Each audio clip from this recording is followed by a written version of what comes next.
Bi kar začeli, spoštovani obiskovalci, obiskovalke. Dobrodošli na 9. izvedbi festivala Grounded, kjer skupaj odpiramo prostor za razmislek, izmenjavo idej in grajenje skupnosti. Letos nas povezuje tema odpora. Veseli nas, da živimo v relativno svobodni družbi in državi, v kateri lahko osvetljujemo vprašanja, ki jih marsikje tudi v naši evropski soseščini ni več mogoče. Svobodno lahko govorimo tudi zato, ker nikoli nismo prizadejali drugim tega, kar so drugi prizadejali nam, in danes ti isti ali drugi prizadevajo drugim od nas. Verjamemo v odpor, ki ni le dejanje, ampak stanje. Odpor kot vztrajanje, pojasnjevanje in udejanjanje, pa tudi kot razumevanje, popuščanje in odpuščanje. Pozdravljam vse naše goste in gostje ter obiskovalke in obiskovalce ter vas vabim, da se po koncu pogovora pridružite na kratki pogostitvi v pritličju. Nato pa se spet vidimo ob 20:45 na ogledu kratkih palestinskih filmov v koprodukciji s festivalom FEK. Ob 22. pa vse lepo vabim v pritličje na glasbeni program in pa na koncert. Torej v naslednjih 2 dnevih začenjamo s pogovori čez dan že ob 10. zjutraj, zvečer pa nadaljujemo z klubskim programom v klubu Gromka na Metelkovi. Ker glasba ni samo prazen zvok, zelo lepo vabim tudi vse obiskovalce pogovorov, da se udeležite tudi glasbenega dela, ker namreč glasba je tudi upor in politično stališče, tako da vabljeni na oba dela festivala. Hvala. Hvala lepa. Dear guests from abroad, I would also like to welcome you. Welcome to the 9th edition of the Grounded Festival, where we are opening up a space for reflection, exchange of ideas and building ties between us. This year we are united by the theme of resistance. We are fortunate to live in a relatively free country where we can address issues that in many places, including in our European neighborhood, are no longer possible. Dear guests, thank you for being with us. Hvala vsem, da ste se udeležili v tako velikem številu. Upam tudi na vaš obisk v naslednjih dneh in predajam besedo kolegi Farisu Kočanu, ki bo vodil ta uvodni pogovor. Hvala vsem, da ste se ga pripravljeni udeležiti. Potekal bo v angleščini. Če bi kdo imel težavo, lahko z razumevanjem bomo potem naknadno podnaslovili posnetke, ki jih bomo predvajali na YouTubeu. Hvala lepa. Izvoli.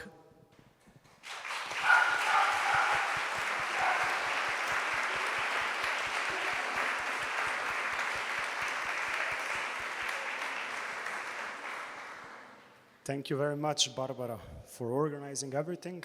Hello from my side. So my name is, as Barbara said, Faris Kočan, and today we are going to talk about one of the topics that are probably one of the most emblematic and paradigmatic in the contemporary international community, so impunity of genocide. We live in a paradox, I would say, in a 21st century where the normative framework of the human rights regime is the strongest ever. Right? And on the other hand, we have realpolitik. So we have all the international mechanisms, we have all the international courts, we have conventions on prevention and punishment of the genocide, and we have politicians that shy away from it. And today at this panel, we'll try to address this both from the political, normative, and legal realities of 2 cases, I hope, because not just the ongoing genocide in Gaza, there is also the 30th anniversary of the genocide in Srebrenica. So we'll try to maybe nest or knit the both contexts, because I do believe that they have certain resonance when it comes to the both international responsibility and the responsibility of different subsystems. And what this paradox actually teaches us, that the institutions on a global level have failed because of realpolitik.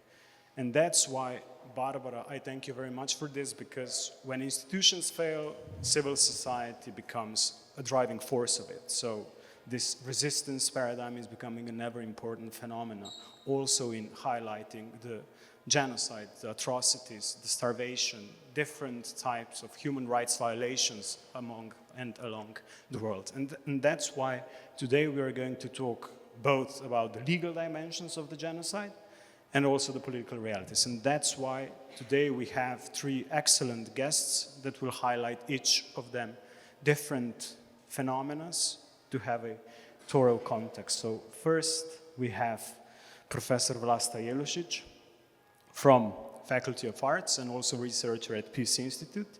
She's an expert on Bosnia and Herzegovina, Southeast Europe in general, but also about different types of ethno-political nationalisms and things that disrupt our societies the most. The second guest I would really like to welcome here is Budour Hassan.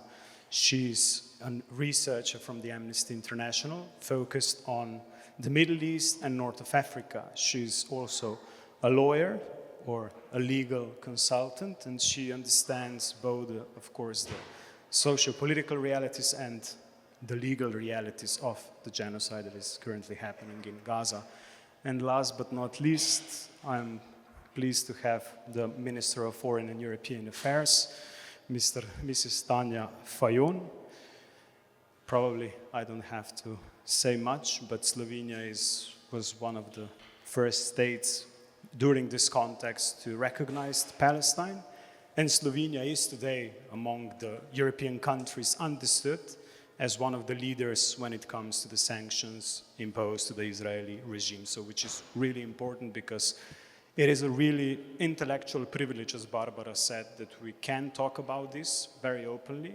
This is a discussion that couldn't be held in Germany, in the US, in different countries around the world, so I'm really happy also for that. So as an icebreaker to this discussion, I would like to ask each of the guests the following. So, Impunity for Genocide is the title. How do you understand the impunity for genocide from your context, based on the fact that you all come from different realities, from different fields and different practices?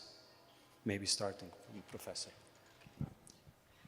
Thank you. I'm actually not an expert on Bosnia and Herzegovina, but nevertheless, I mean, I've been studied collective crimes, and including Bosnia and Srebrenica especially. So I would say I would try to be very short.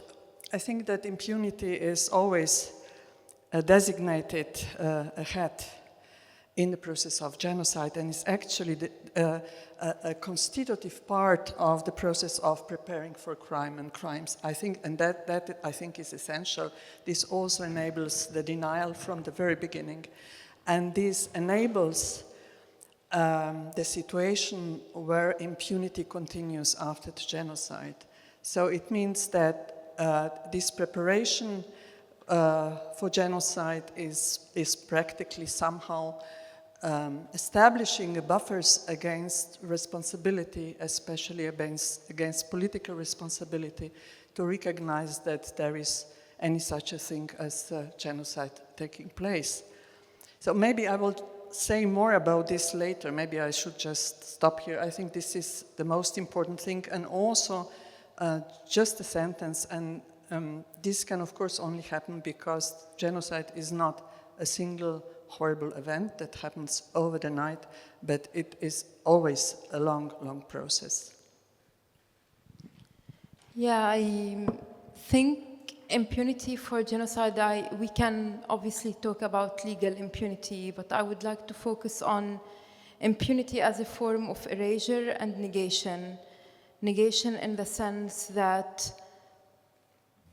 denying that there is a genocide happening, because without the denial that there is genocide happening, without the failure to name genocide as such, genocide cannot continue. So there is this precondition for the genocide to continue is to deny that it is happening. And the erasure is because, as a professor said, the genocide would not have happened had it not been for the impunity that allowed it to be part, the apex almost, of a long process of dehumanization. I would like to think about it this way, that what we hear from the genocide, what the voices of the victims that we hear, are also voices that respond to echoes of previous genocides, but also echoes of previous processes of dehumanization that the same group, which is now a victim of genocide, have faced in the case of Palestine for more than 77 years. And if these voices were heard before, we would not be in a situation where the current genocide is an echo of those voices of denial. And unfortunately, this same genocide can also become an echo for voices of future genocides. Yes, thank you very much. It's not easy to speak today about the genocide acts that we are facing in Gaza, and having also the memories just this year of genocide in Srebrenica. But I think impunity to recognize, or impunity to genocide, means that we fail to ensure accountability. That means that we fail to protect people, and we have our obligations, not only legal ones, we have our moral obligations. That also means, in my eyes, the failure either of politicians to act or the institutions to be effective, and especially not to commit yourself to the international law, to the international courts. Really, we have to learn from every single case what it means if you fail to ensure accountability. And that is what it counts when we speak about the genocide. We have international law, we have international courts. Slovenia is very committed to follow and to really base our political decisions on what is happening, looking to crimes not only today in Gaza, looking also to crimes with every war that we are facing, more than 50 armed conflicts currently in the world. So it's a lot of human violations ongoing, and we have to really take care that we do raise awareness and that we do work on accountability. 20 years ago, there was a very important World Summit where the heads of states agreed also on the right to protect, R2P. That means the right to protect the civilians. And these are also, when I see the legal obligations and the moral obligations that we all have to have as societies, as the governments, as the states. Okay. So I'll just like to stay for a bit within the impunity argument, and maybe for the Professor Jalušič. So how do you see this impunity in this social context of Bosnia and Herzegovina? Because both of you have already opened this Bosnian case, Srebrenica case, and we'll try to knit it within the Gaza. I mean, actually, it's the context of whole Yugoslavia, I think, because we had similar tendencies in all of the republics which were taking place, actually. My main thesis then and still today is that it was not about nationalism who was guilty of everything, but that it was basically about building a racist differentiations which actually enabled dehumanization, and we saw this particularly in the case of Bosniaks in Bosnia and Herzegovina, but also, I mean, in case of some other groups. I will maybe come later to this, but I would like to say and start perhaps with some cases, because for me personally the case of Vojislav Šešelj was indicative. He was acquitted at first instance in The Hague in 2016. Later he was convicted, but not for the same, for some of the key issues, I think, such as spreading propaganda that created the framework for impunity, actually.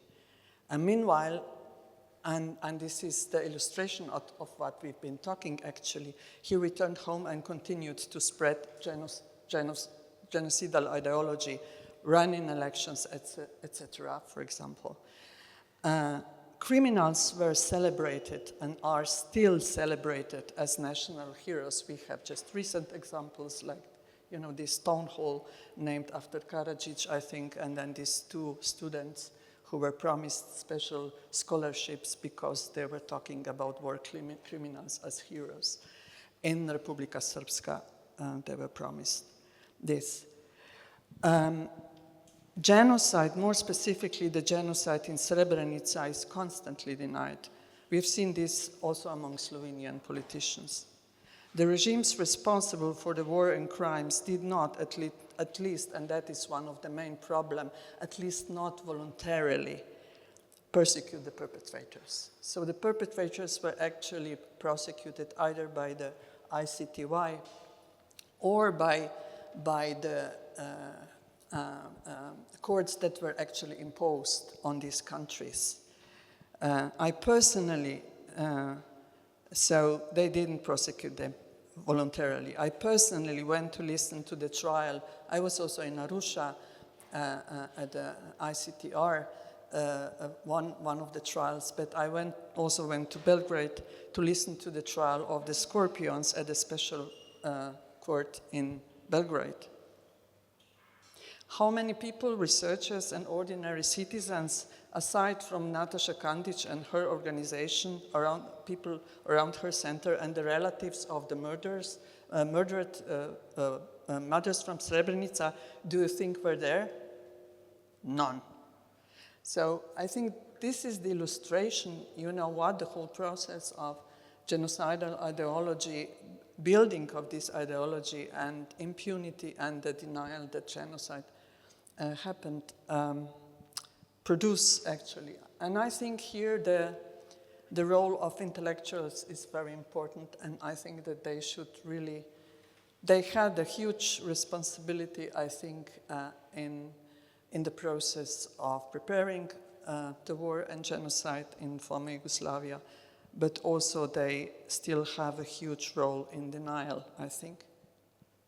And this is taking place further. So we've seen this here, we've seen this in Rwanda, we see this in the case of Palestine. I don't know if I still have time, I would just like to quote maybe an interview that I read just yesterday. It was the interview with a renounced, where is this? I have the quotes here. Oh, where is this? Sorry. Maybe this second. Yeah, with the renowned Holocaust historian Norman G.W. Goda, who criticizes Omer Barton, for example, who accused academics of silence and denial regarding crimes in Gaza, and who also criticizes Francesca Albanese. And his words illustrate this all perfectly. Let me just read the last paragraphs. Goda, talking to the journalist, "You are acting like I'm splitting hairs over the word genocide. The word genocide has been ricocheting around the internet and around the social media. It is, I'm saying, and this is the journalist, I'm saying whether this genocide or whether it's ethnic cleansing or whether it's daily war crimes, I would just think that the focus of a Holocaust historian would be these horrors. I would also just think, when I brought up starving children, that the first comment wouldn't have been, this was the first comment, something about a photo that was supposedly inaccurate. And the answer, okay, Isaac, listen closely. Nobody wants children to be casualties of war. Images of children suffering affect us all. I don't want to misunderstand that, but what's very clear is that the children are being used as propaganda by the power that is governing Gaza. You simply can't deny this. Various NGOs make the argument that Israel is deliberately targeting children as part of genocidal strategy. The framing of the war matters for how we understand it. The way you fight a war is determined by the way your enemy fights.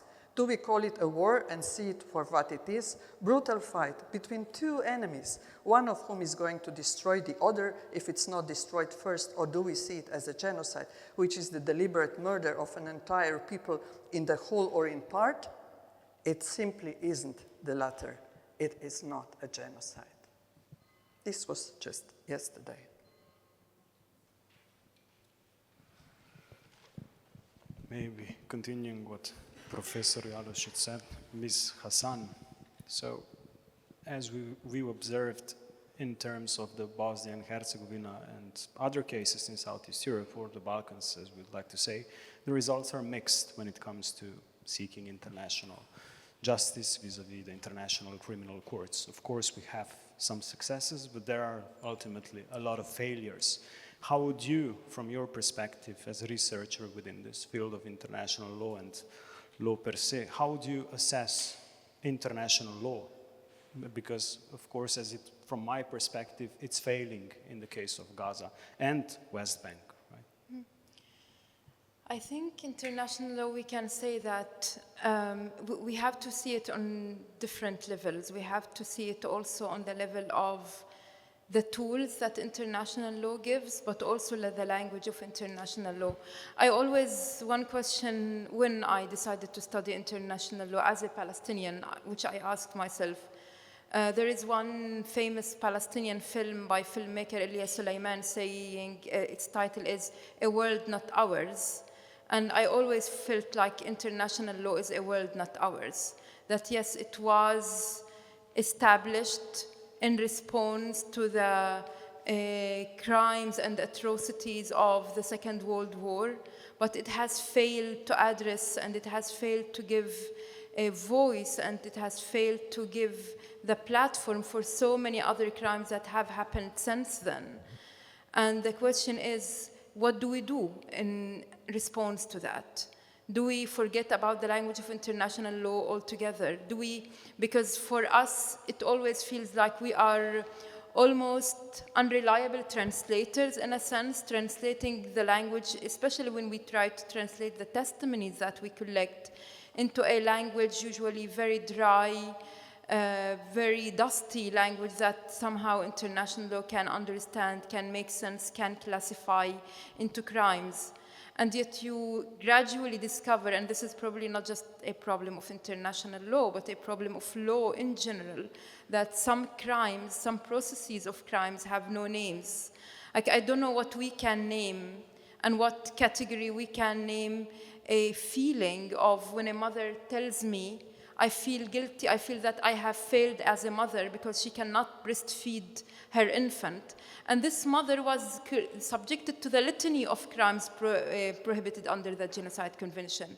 Most members of her family were killed in one Israeli airstrikes. Her family was almost entirely wiped away. She was one of the few survivors of that attack.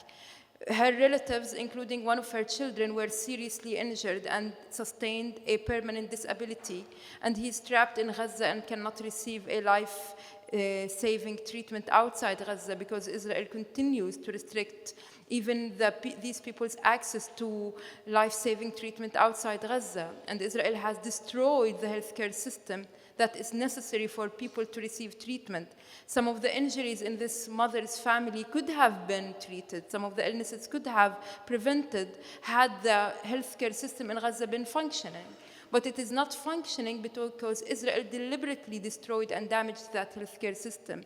And this woman has been subjected to starvation and has been subjected to this intentional mix of disease and hunger that is spreading among Palestinian population, not only because Israel is deliberately starving the Palestinian population, but because Israel continues to destroy the food systems that are crucial to sustain Palestinian life.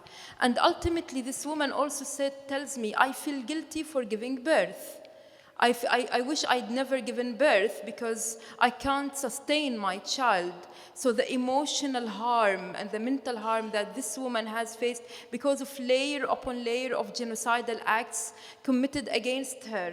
And you can just multiply this woman by thousands, tens of thousands of Palestinian women in Gaza who are facing these prohibited acts.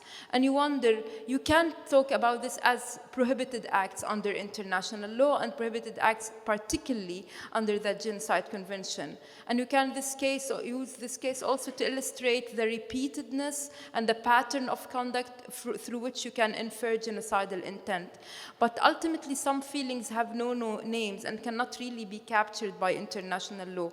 I want this woman and so many other women to be witnesses when Palestinians have the chance to go to court, and not just for war crimes and crimes against humanity. And here we should not by any means create hierarchy among crimes.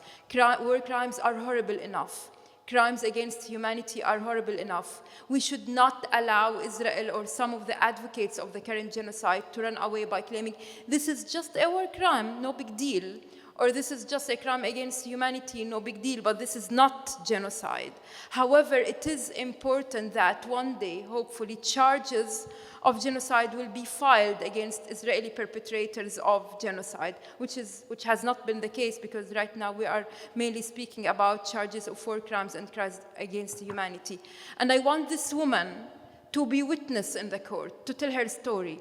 I want the thousands, tens of thousands of Palestinians to be allowed to tell their stories, to provide the evidence that Israel has systematically tried to erase and tried to prevent from surfacing, to go, to travel, to be able to be present in The Hague, to say what exactly this inflicted on her. I want every single person who has denied that genocide is happening in Gaza, who has tried to actually deem international law devoid of any context, to look this woman in the eye, to look the man who has been talking to us while digging up the remains of his loved ones, trying just to look for a lock of hair to recognize his baby daughter, to just look the parents, especially the men who are consistently dehumanized by Western media and immediately denied their civilian status just because they are young men who are doing everything in their disposal to bring some food to save their families, dying en routes to aid, being shot and killed and being humiliated. I want every person to look in their eyes as they testify before the International Criminal Court accusing Israel of genocide. Only then maybe we can restore our faith in international law.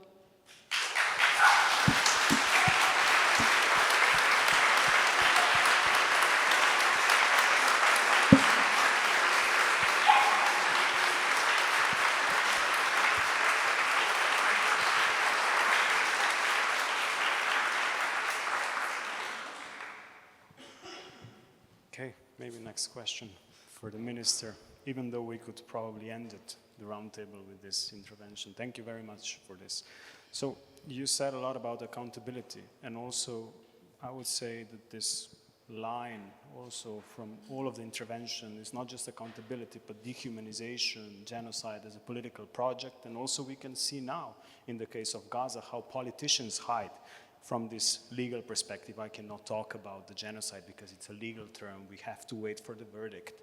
How do you see it from the perspective also of Bill Clinton? So 4 years before the verdict, he said that what happened in Srebrenica is genocide. And this was probably for most of the politicians now a very ambitious, a very proud moment, very, I would say, not in line with the international law. How do you see that accountability? Look, I'm not a lawyer, I'm not a researcher, but I believe you don't need to be one to see that something is terribly wrong. Looking today in Gaza, just today with a full-scale military invasion on Gaza, we just issued a statement of very few like-minded countries today with strongly condemning against the acts of Israeli government. And my reflection on what everything has been said now, and I fully agree, I wouldn't be repeating, is more whether you name it genocide or whether you name it ethnic cleansing or killing innocent civilians, human crimes, at the end of the day, every civilian death is wrong, and it has to be judged. So I think that my main question today is rather how to stop this bloody war. What to do now, urgent. How to end the illegal settlements, the illegal occupation. We see not only what is happening in Gaza daily, from starvation, from famine, from the lack of medical equipment, so many innocent civilians' deaths. We see also same happenings in the West Bank, East Jerusalem. At the end of the day, we are in the situation that we are too late to really implement the two-state solution. And what we are trying, and I can tell you very frankly, for the last 2 years, our discussions on the political level are very frustrating. Because we are in the group of few countries that are naming those that are really guilty for what is happening, and that are really trying to use all possible legal grounds to act. And I know we all want to do much more, but my main question again is how to stop it now, because every day people are dying. What we are trying to do is, in parallel, of course, one is to strengthen measures against the Israeli government. There is also civil society in Israel that is against the acts of Israeli government. It's important to say that, because we have to work with them. And at the same time, it's important that we really try to protect hostages that are there, try to ensure more humanitarian aid through the UN agencies, other humanitarian agencies. We were a strong supporter of UNRWA at the time that was almost shut down. And we are still today very vocal through the Security Council that we have to open border crossings on the ground. It's not enough what we see with the aid from the air and to support UN agencies. You know that Slovenia, yes, we were in the group of first recognizers of the independent and sovereign state of Palestine, and I'm very happy that the minister is coming to Slovenia on Saturday. We will have a lot of chance to speak 3 days together on what to do as next steps to support also Palestinian authorities in Ramallah to be able to, really discuss about the future political architecture if we ever come in the situation of implementation of two-state solution. We had a very good conference last month in New York, and we will continue working with all our partners, also from Arab countries. Many are coming here to Slovenia at Bled Strategic Forum in a week time, that we will discuss how to make next steps. One is, of course, immediate ceasefire. This is first and utmost where we have to work closer together. And we see it's not happening. We are failing from day to day. We have to use all the possible leverage with the countries that have really leverage and are not using it. And then we have to really go steps that I mentioned, and at the same time, in September, really encourage the international community to move ahead with the recognition of Palestine. Because it's not only politically important, but it's also symbolically extremely important to give that message. So it's really hard work for the last 2 years, I have to say, because we are very divided. We are having a lot of pressure. In the back is happening much more that it's seen diplomacy is not always in front of eyes. But I think that we are brave and we are consistent and principled as a country. And honestly, I believe we are on the right side of the history, but the future will show also what the work of the tribunals will be and what will be judged when it comes to the genocide. But we have to act today and to stop this war. Professor Jalušič. I would like to add something. Maybe I really hate this ping pong with the question of a legal definition, because I think that definition is very clear, and it very clearly says that any of those acts. So it's anyone. So it is not necessarily that the whole peoples are dead already, that we establish the fact of the genocide. This is one thing. And the other thing I would like to say, and I think this is very important regarding the definitions. I mean, I would just say one which I really would sign under. This is by Katz and Adam Jones. And it says that it is the actualization of the intent, however successfully carried out, to murder the whole or in substantial parts any national, ethnic, racial, religious, political, social, gender, or economic group, as these groups are defined by the perpetrator, by whatever means. So I think this is important. The other thing I would like to say is that I personally have a problem, of course, with some of the distinctions defined in the law, and I really very much incline to what Hannah Arendt was commenting, and also some genocide researchers are commenting on about the relationship between crimes against humanity and genocide, because this is very often the issue. I tend to understand genocide as the gravest crime against humanity. But this, of course, requires clarification in translating terminology.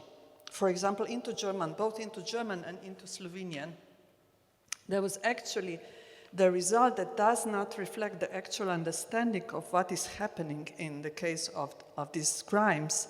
The translation namely suggests that these crimes are merely about inhuman treatment or horrible violent attack on the other. In Slovenian they are called zločini proti človečnosti. In German, Verbrechen gegen die Menschlichkeit, and not gegen die Menschheit, or zločini proti človeštvu, which they should be called. But in reality, genocide is a crime against one group is actually, and that is the most important thing, I think, simultaneously a direct attack on humanity as a whole. It's not just against Bosniaks, it's not just against Tutsis, it's not just against Palestinians, it's against all of us.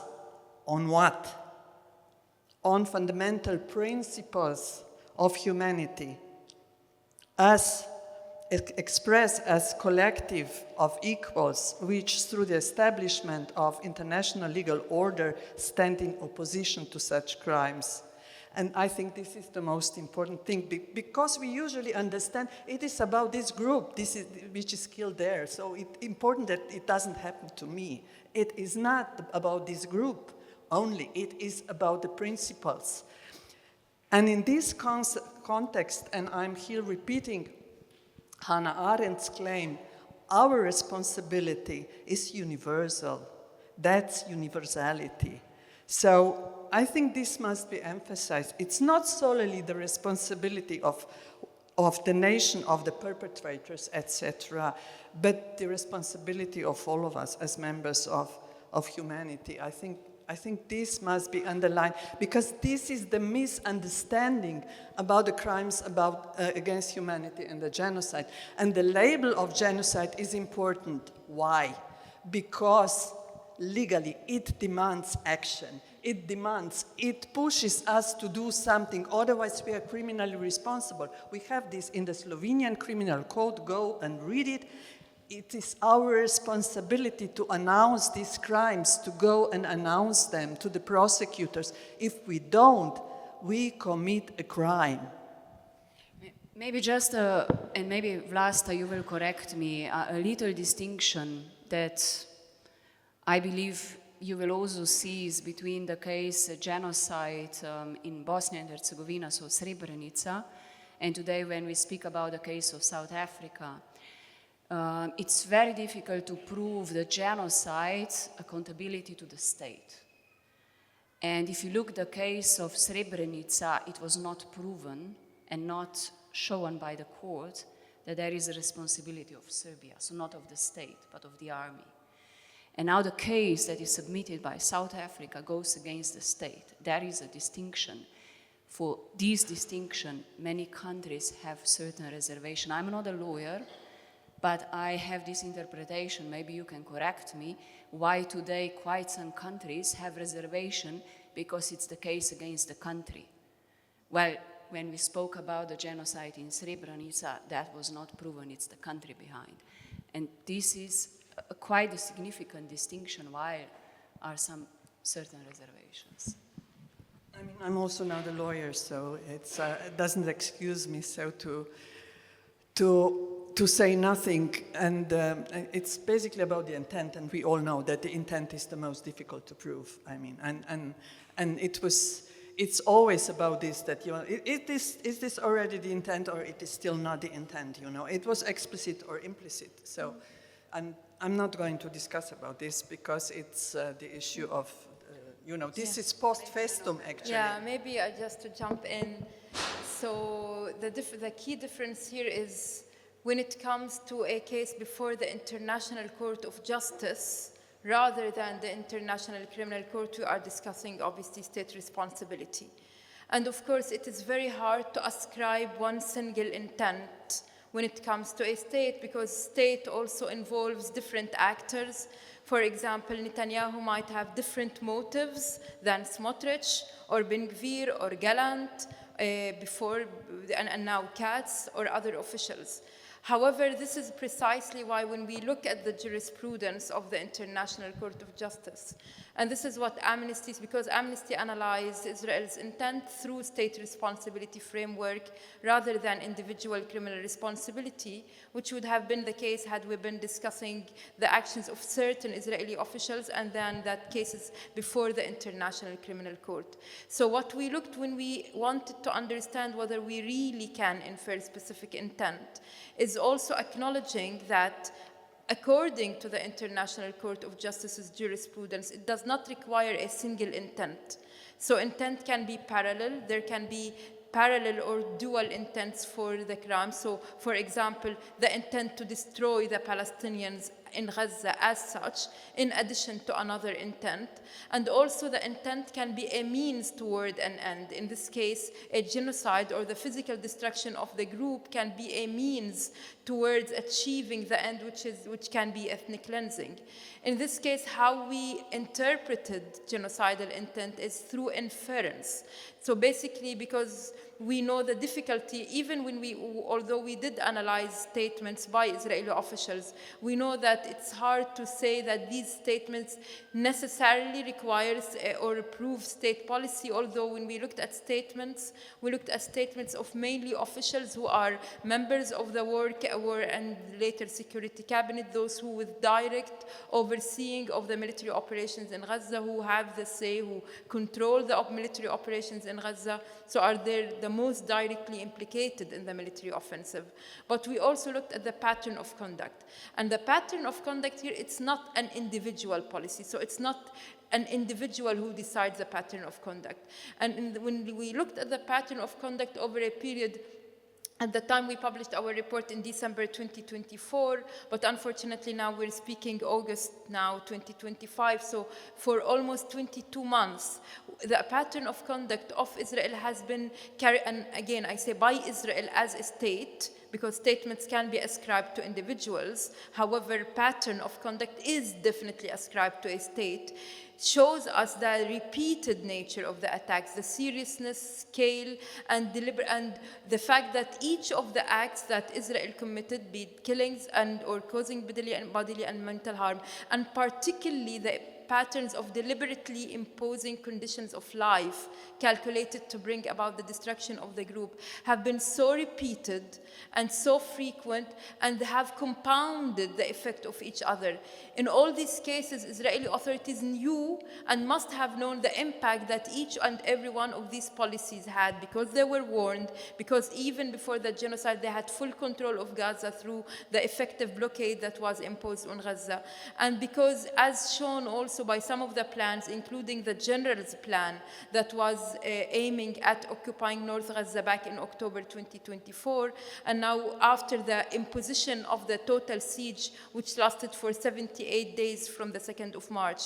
And when we look at indications of why this pattern of conduct is so deliberate and why from this certain pattern of conduct we can only infer one reasonable conclusion, that Israeli authorities as such, not only Israeli officials, not one official here or there or was perpetrator here and there, aim to impose these conditions. We look at the fact that at no point did Israel make enough effort to resolve or reverse the destructive impact of these conditions, with the exceptions of very few cases where there was huge international pressure, and even then other policies continue to affect and impact Palestinians. So when you look at this, the way destruction of infrastructure, which is carried out by the military, but which is ordered by the security cabinet, in conjunction with the mass displacement that continues to happen. We had over 150 mass displacement orders during the genocide. Since the 18th of March, we're talking about an area in Gaza where the entirety of the population is reduced to just nearly 10% of Gaza. And with the recent attack on Gaza City, the full-scale invasion of Gaza City, where most of those internally displaced, almost 1 million people, continue to live. So when you look at the pattern of conduct, which is a pattern that characterizes state behavior rather than individual behavior, you see how you can, the only conclusion that you can draw from this is that there is an intent. And the issue of motives, it is obviously, as we said, motive, every single perpetrator or every single official has different motives. However, this is why, and this is again, we applied jurisprudence by the International Court of Justice. It's really important, and it's quite technical, I'm sorry, but it's really important to distinguish between motive and intent. The question of why they did it, I'm not saying that it's irrelevant. It's obviously for philosophers, sociologists, it's always very important to ask ourselves why.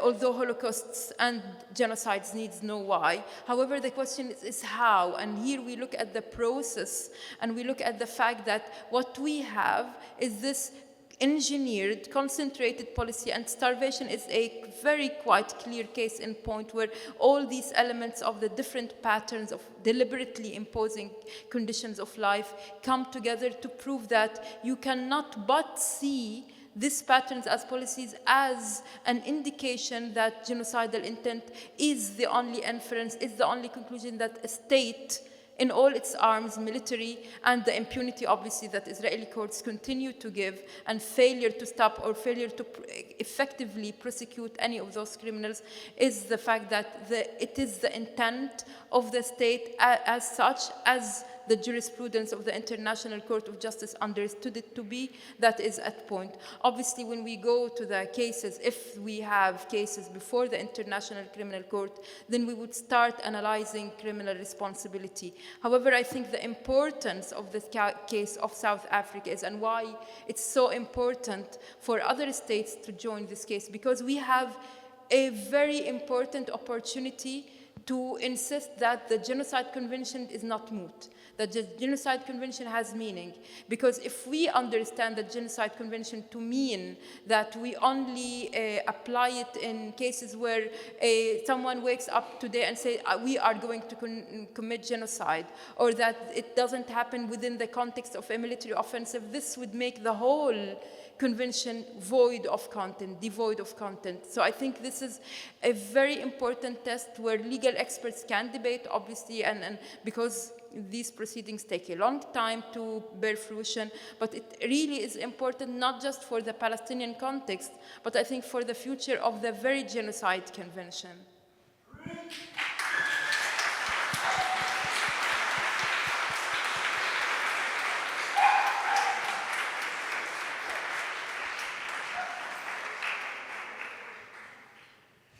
Because we're running out of time, I would just like to ask again a final question to all of you, because we've touched upon different realms of both political, social, and legal. And it also seems that the indifference that stemmed from the political realm is now faced, or is now growingly facing, with the civil society resistance. So a lot of individuals that are out there, that are protesting, that are rallying. So my final question is, in this type of political indifference still on the global level, where is and what is responsibility?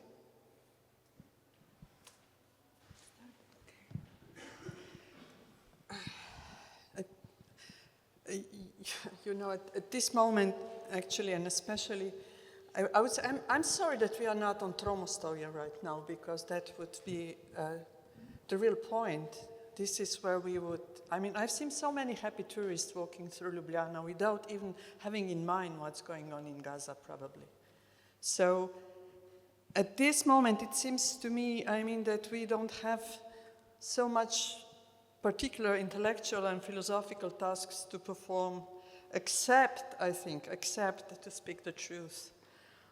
And in a philosophical sense, the task is actually Socratic, to speak what it is, or maybe to express it with Wittgenstein, a wonderful quotation which really explains what's the problem that we have to overcome.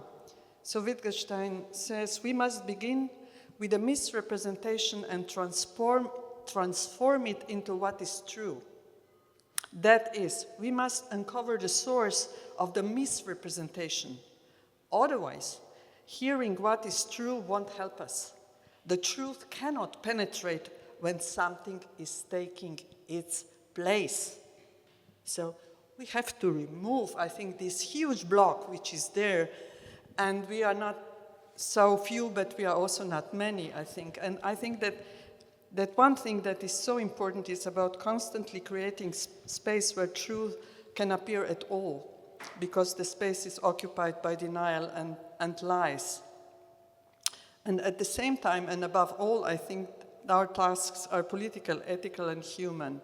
So we must resist ourselves to be organized into guilt, because we are organized into guilt by our states and by so many international processes, I would say, that are taking place. And we also must resist, in this regard, what I call collective innocence, which means that something that is built as a justification for any crime and that builds buffers against any responsibility, I think. I actually liked, so we have tasks as collective of people, and in that context also as individuals. And I really liked what Francesca Albanese said when she was here. And she said that you don't need to be particularly clever to understand what's going on. So it's not about definitions. Even though the crimes are wrapped in euphemisms and humanitarian washing of faces and hands. So I think that it is important to take on ourselves the political responsibility to speak and also ethical responsibility to act, I would say. And I think that if international courts will fail to function, then we must imagine new forms of judgment and justice. Perhaps people's tribunals, I don't know, in the spirit of the Russell's Tribunal.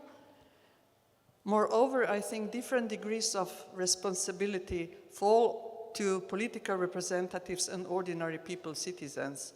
You and I, and even more anyone in official, as I said, in official political positions, and as I said, are criminally responsible if we fail to warn about the most serious crimes. So I think that we have several ways to act. States have had, and maybe still have, but I really doubt in this diplomacy, mediation, this is very limited, I think, because they are hostage to realpolitik and deception. And we saw what was going on in this. There are sanctions, boycotting military action, for example. There might be, I don't know, this doesn't function in this case, I think, anymore. Electronic jamming, which would be pre-genocidal process, which could be accepting refugees, offering refuge and asylum, and also non-state measures, I would say, creating empathy, opposing denial, showing solidarity, direct human support, etc. So, individual resistance. I don't know. Right now, I would really plead for, some kind of trying to establish instances of collective judgment, not only in judicial sense, but also in the sense of what we are doing here and now. Professor, you said many of the practical steps that I would have suggested. I would probably just add one another. It kind of may sound weird because it is happening, and it's weird to be talking about memory when something is happening. But I guess because as Palestinians we are haunted by the question, we are still trying to prove that actually there was ethnic cleansing that happened in 1948, and Israel still denies it, even though at the same time they mock us with the word Nakba. But I want to go back to, I think, one of my ethical mentors, one writer I learned a lot of. She is the Croatian writer, Dacia Drindic. I think one of her characters who was literally shrinking physically, shrinking. And I think he was more of a metaphor for how the world she lived in the former Yugoslavia and in Croatia and different countries, shrank by not confronting some of the most vicious atrocities of the Second World War. And she tried to challenge it through her novels.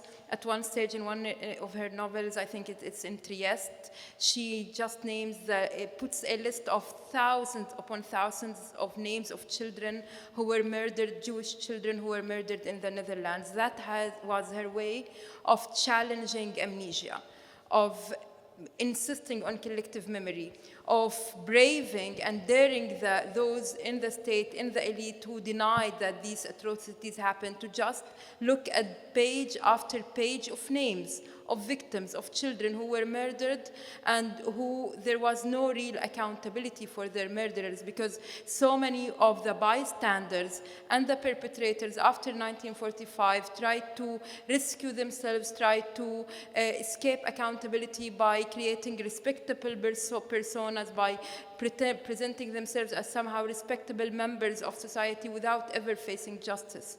And this question of justice, this question of holding not just the perpetrators accountable, but also the bystanders accountable. Because if it were not for the bystanders, these genocides, these atrocities would not happen. The perpetrators are few at the end of the day. There are few people who perpetrate the crime, but the perpetrators need the bystanders and need those who agree to hide behind the privilege and luxury of silence, and need those who pretend that this is not happening, and need those who dedicate their time to deny. The perpetrators need the intellectuals who refuse to honor their role as intellectuals and speak out. They need the artists who agree to be complicit in order to be able to morally and politically commit these atrocities. So I think ultimately it is our job as researchers, as people, as citizens of the world really, to continue to challenge all the structures that make impunity possible, the cognitive structures obviously, but also all those who enable these crimes by at least shaming them. It may not end these crimes, but at least it may send a very clear message that even if they are not judged by any criminal court or court of justice, they should definitely be judged by the court of public opinion.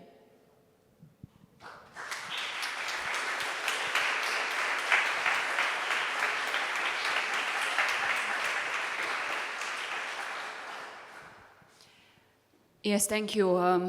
I can just wrap up by saying that we will continue to act. It's our joint responsibility together, either with civil society, with academia, with legal systems, state institutions. And I would just like to recall when we, a good year ago, called the EU to make a revision of the Article 2 on human rights of the EU accession treaty or association agreement with Israel. A year ago, no one imagined that would happen, but a year later, it happened. So we have to continue with this pressure. We did a revision, and the revision clearly showed that Israel is violating the Article 2 on the human rights. So we were really insisting hard inside the EU, we have to make sanctions. We have even to freeze, if necessary, the association agreement. We were, unfortunately, few of us. But when we introduced first sanctions, maybe there were some legal holes, or maybe some legal uncertainties, but we really showed the mirror to our colleagues in the EU and around the world. When we declared 2 ministers from the Israeli government as non-wanted persons in Slovenia, when we introduced, we don't want to have arms trade with the Israeli government, we don't want to have trade with illegal settlements. All these were firstly introduced measures on the level of the EU with a lot of legal uncertainties.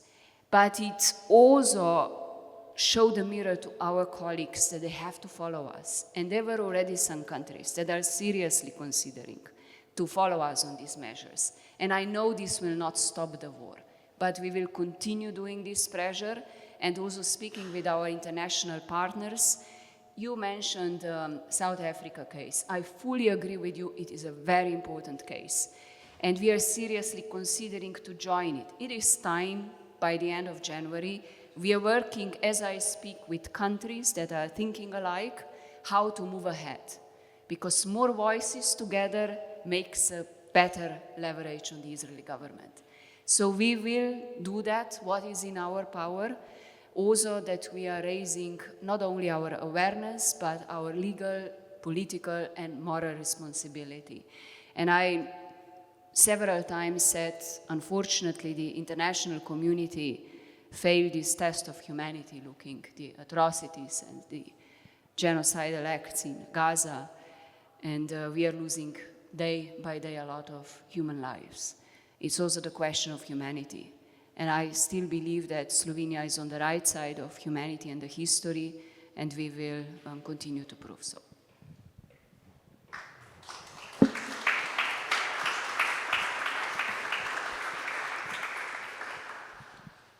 Thank you very much. I really enjoyed it. So 1 hour is like this. Thank you very much for your interventions.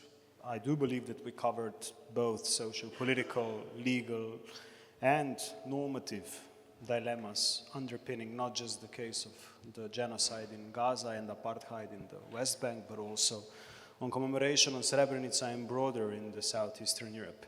With this, our roundtable is concluded, or the panel is concluded, and of course you are more than welcome to speak around these blocks. Thank you very much for this beautiful, beautiful numbers and attention, and I do hope that you found it as inspiring as I did. Thank you very much.